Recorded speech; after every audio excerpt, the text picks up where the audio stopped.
کچھ لوگ حدیثوں کا انکار کرتے ہیں یہ کہہ کر کہ حدیثیں نبی کے زمانے سے 300 سال بعد لکھی گئی ہیں.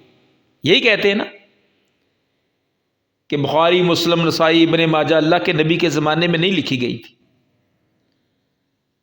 تو کون ان کو کہتا ہے کہ حدیثیں 300 سال بعد لکھی گئی؟ جو بخاری مسلم کے بھی بعد لکھی جانے والی کتاب، اس کتاب میں لکھا ہے نا. اچھا، اس کتاب پہ تو یقین آ گیا ہمیں کہ یہ کتاب کہہ رہی ہے کہ یہ 300 سال بعد کتاب لکھی گئی ہے. اس کتاب پر یقین ہے جو کہہ رہی ہے کہ 300 سال بعد حدیثیں لکھی گئی ہیں. جو حدیث کی کتابیں ہیں جو اس کتاب سے بھی پہلے لکھی گئی ہے، ان کتابوں پہ یقین نہیں ہے، ان کتابوں میں شک ہے کہ پتہ نہیں اللہ کے نبی کی حدیثیں ہیں بھی کہ نہیں. بھائی، جو 300 سال بعد کتاب کہہ رہی ہے نا کہ حدیثیں اللہ کے نبی کے زمانے میں نہیں لکھی جاتی تھی، اس کتاب پہ تمہیں یقین آ گیا، لیکن اللہ کے نبی کی حدیث پہ تمہیں یقین نہیں آیا. ارے اللہ قرآن میں بار بار کہہ رہا ہے لَقَدْ كَانَ لَكُمْ فِي رَسُولِ اللَّهِ أُسْوَةٌ حَسَنَةٌ. لوگوں، میرا نبی تمہارے لیے نمونہ ہے. اگر اللہ نے اپنے نبی کی زندگی کو محفوظ نہیں رکھنا تھا تو مجھے بتائیے اللہ نے قرآن میں یہ کیوں فرمایا کہ میرا نبی تمہارے لیے نمونہ ہے؟ آج کے دور میں ہم اپنے نبی کی زندگی کو دیکھنا چاہیں تو قرآن سے تو ہمیں نہیں ملے گی. مثال کے طور پہ آپ کی والدہ کا نام کیا تھا؟ قرآن میں کہیں لکھا ہے آپ کی والدہ کا نام؟ نہیں نہ لکھا. اچھا، آپ کے باپ کا نام کیا تھا؟ آپ کے دادا کا نام کیا تھا؟ آپ کس خاندان سے تھے؟ کس قبیلے سے تھے؟ یہ آپ کو قرآن سے تو نہیں ملے گا. یہ حدیث کی کتابوں میں لکھی ہوئی ہے یہ باتیں کہ آپ کس خاندان سے تھے، آپ کی والدہ کا نام کیا تھا، آپ کے والد محترم کون تھے، آپ کے دادا جی کا نام کیا تھا، آپ کس قوم اور قبیلے سے تھے. یہ کہاں لکھا ملا گا؟ کن کتابوں میں؟ بخاری و مسلم میں، حدیث کی کتابوں میں. ہم محتاج ہیں حدیث کی کتابوں کو نبی کی زندگی تک پہنچنے، نبی کے زمانے تک پہنچنے کا. یہ کتابیں اللہ نے ان کتابوں کو ذریعہ بنا دیا. ان کتابوں سے ہم کیسے منہ پھیر سکتے ہیں؟ ارے اللہ قرآن میں بار بار کہتا ہے میری دوستی چاہتے ہو تو میرے نبی کے طریقے پہ چلنا. اب طریقے آپ کی عبادات کے، آپ کے شب و روز کے قرآن میں تو نہیں ہے. آپ نماز کس طرح پڑھتے تھے قرآن میں تو نہیں ہے.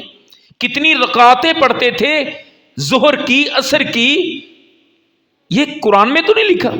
وضو کا طریقہ جو اللہ کے نبی ہمیں دے کے گئے ہیں وہ قرآن میں تو نہیں لکھا. قرآن تو کہتا سب سے پہلے ہاتھ دھو، منہ دھو، اور حدیث کہتی سب سے پہلے ہاتھ دھو.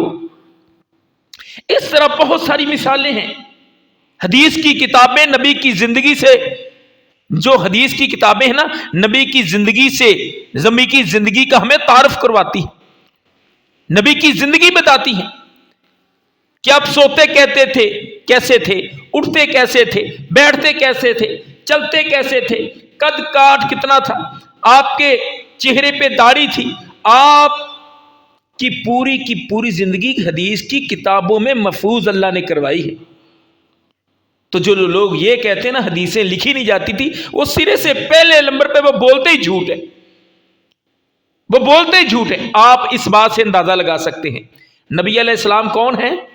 بولے، ساری کائنات کے سردار، امام الانبیاء، اللہ کے حبیب، آخری نبی، قرآن جن پہ نازل ہوتا ہے، جبریل امین جس کے پاس آتے ہیں، وہ نبی ہو جو آخری نبی، اور وہ جب بات کرتا ہو بھی آخری نبی، ساری کائنات سے افضل نبی، ساری کائنات کا سردار نبی، امام الانبیاء نبی، وہ بات کرتا ہو اور صحابہ اس کی بات کو لکھتے نہ ہو، یہ ذہن تسلیم کرتا ہی نہیں. آپ اس بات سے اندازہ لگائیں، آج کوئی کسی ملک کا وزیر، کوئی مشیر، کسی صوبے کا وزیر، کوئی منسٹر بات کرے تو کتنے لوگ لکھنے والے ہوتے ہیں جی؟ کتنے لوگ؟ آپ کہیں گے جی بہت لوگ صحافی لکھ رہے ہوتے ہیں باتیں، ایک نقطہ ادھر سے ادھر نہیں ہوتا۔ اور امام الانبیاء بات کرتا ہو، حبیب خدا بات کرتا ہو، یہ ہو سکتا ہے کہ صحابہ آپ کی بات کو لکھتے نہیں تھے؟ عقل بھی نہیں مانتی۔ ارے صحابہ اکرام اللہ کے نبی کی ایک ایک اداؤں پہ مر مٹنے والے تھے، اپنے قوم قبیلے کو چھوڑ کے آ جانے والے تھے نبی کے پاس، اپنے تن من دھن کی قربانی دینے والے تھے صحابہ۔ اور تو اور صحابہ کوئلوں پہ لیٹے لیکن نبی کا ساتھ نہیں چھوڑا، سولیوں پہ چڑھے صحابہ، نبی کا ساتھ نہیں چھوڑا، دو ٹکڑوں میں تقسیم ہو گئے لیکن نبی کا ساتھ نہیں چھوڑا۔ اتنا اونچے شان والا نبی، اور آپ کہتے ہیں ان کی باتوں کو کوئی نہیں لکھتا تھا؟ یہ بات ہی غلط ہے۔ خیر بات لمبی نہ ہو جائے، بات کو مختصر